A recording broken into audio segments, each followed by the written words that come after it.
Play na ginawa ni D'Angelo Russell at practice nito sa kanyang 3-point shooting, yan ang ating pag-uusapan. Final seconds. Bryant for the win. Bang! Ang husay pala dito ni D'Angelo Russell sa naging laban nila sa Milwaukee Bucks. Bukod kasi sa 44 points na ginawa nito, ay may ginawa pa pala ito para tulungan ang kanilang kupunan na manalo. Na kung mapapansin nga mga idol ay lamang dito ng 4 ang Milwaukee Bucks sa Lakers ng 4. Pero nagawa nga ni D'Angelo Russell na maibaba ito sa isa matapos ang driving layup na ginawa nito at may kasama pang foul. Nasa sumunod naman na play ay susubukan pa sana ni Damian Lillard na makascore sa depensa ni Anthony Davis. Kaso ay sumablay ang layup nito dahil na rin sa help defense mula kay Rui Hachimura.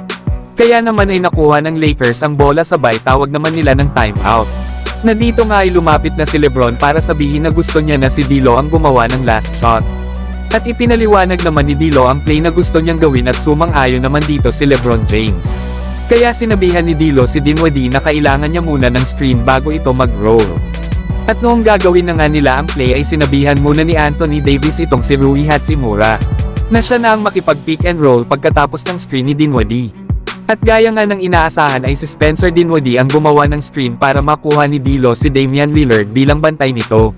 At dito na nga si Rui Hachimura nag-set ng second screen para ma-switch sa kanya si Brook Lopez bilang bantay ni D'Lo.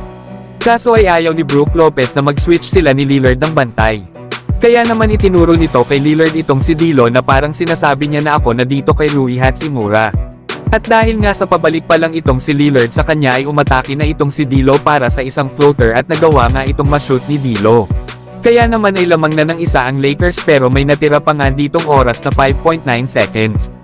At dahil nga sa bola ng Milwaukee Bucks ay kinailangan muna ng Lakers na puro mga defensive players ang nasa loob ng court kaya naman ay inilabas na muna si D'Lo ni Coach Darvin Ham.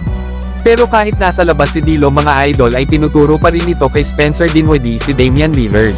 Lalo at alam ni D'Angelo Russell na si Lillard ang kukuha ng bola at gagawa ng last shot. At hindi nga nagkamali si D'Lo at si Lillard nga ang kumuha ng bola. At nang subukan naman nito mag-step back sabay fadeaway ay tapal naman ang inabot niya kay Spencer Dinwiddie. At dito na nga nakuha ng Lakers ang panalo sa score na 123-122. Kaya malaking bagay din ang experience ni D'Lo kahit wala itong si LeBron James. Ay marunong din pala itong si D'Angelo Russell na gumawa ng play sa kanilang kupunan at basahin ang play na gagawin ng kalaban. Na bago nga rin ang magiging laban nila sa Sacramento Kings bukas, ay todo naman ang ensayo sa 3-point shooting na ginagawa ni D'Lo. Lalo at 11 3-pointers na lang ang kailangan niya para maging all-time sa most 3-pointers made sa single season sa franchise history ng Los Angeles Lakers. At nangunguna nga dito sa listahan ay si Nick Van Exel na merong 183 3-pointers made. Pero kayo mga idol ano sa palagay nyo? Ilang 3-pointers kaya ang gagawin ni D'Angelo Russell sa magiging laban nila bukas sa Sacramento Kings? So hanggang dito na lang tayo mga idol. At huwag nyo naman kalimutan mag-subscribe bilang pagsuporta.